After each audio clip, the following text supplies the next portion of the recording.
The strength of this team this year, I tell them all the time, is going to be our offensive and defensive line. They're all three-year players. They've been in the program for 3 years.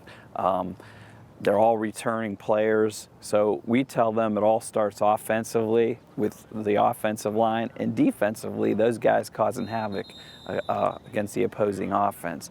So as far as that goes, that's one strength.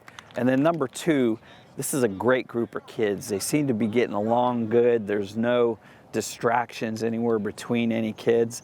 And so I think this might be the best group as far as being together as a team and a family, which we try to emphasize this year. Yeah, when you're walking out here, you're not thinking too much, but once you get on the field and we start going through the practices, I think everybody at some point has this moment where you're waiting to hear that voice and you don't hear it. I mean, all the coaches have talked about it. A few of the kids have discussed it.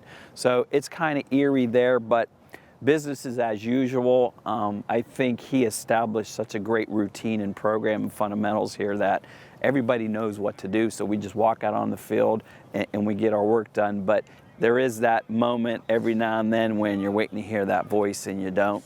So that's probably the toughest thing. Actually, the coach's office is where it's even more missing. We sit around and as we talk about things, there's just not that guy ringing out with, "Are you sure?" and making sure we're doing all the right things. But I think through this year, there's always going to be that moment.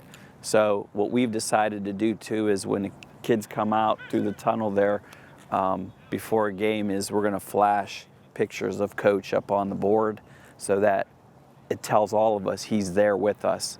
And I think that'll excite the kids and the coaches, and hopefully the crowd a little bit.